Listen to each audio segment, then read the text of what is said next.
തൃശൂർ കുന്നംകുളത്ത് പൂരം കഴിഞ്ഞ് മടങ്ങിയ ദമ്പതികളെ ആക്രമിച്ചു. എടപ്പാൾ സ്വദേശി സുബീഷിനും ഭാര്യയ്ക്കുമാണ് മർദ്ദനമേറ്റത്. കാട്ടക്കമ്പാൽ സ്വദേശികളായ ആദർശ്, റിതുൽ, സൂരജ് എന്നിവർ ആക്രമിച്ചെന്നാണ് പരാതി.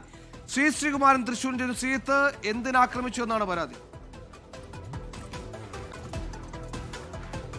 സുഹൈല, ഇന്നലെ രാത്രിയായിരുന്നു കാട്ടക്കമ്പാലിലെ പൂരം നടന്നിരുന്നത്. ആ ഒരു പൂരത്തിനായി അമ്മാവൻ്റെ വീട്ടിലേക്ക് വന്നായിരുന്നു സുബീഷും. 36 വയസ്സുകാരനാണ് സുബീഷ്, ഭാര്യ ബിൻസിയും കുടുംബവും.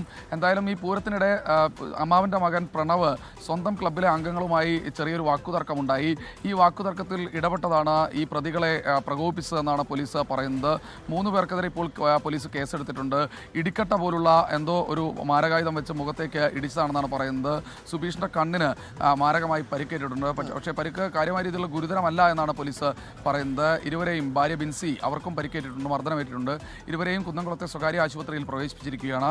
ഈ സുബീഷിന്റെ മൊഴി രേഖപ്പെടുത്തി 3 പേർക്കെതിരെ ഇപ്പോൾ പോലീസ് കേസെടുത്തിട്ടുണ്ട്. പ്രതികളായ ഈ ക്ലബ്ബിലെ അംഗങ്ങൾക്കെതിരെ നടപടി ഉണ്ടാകുമെന്നാണ് പോലീസ് പറയുന്നത്. ഇവരെ അന്വേഷിച്ചു വരികയാണെന്നും പോലീസ് അറിയിക്കുന്നു.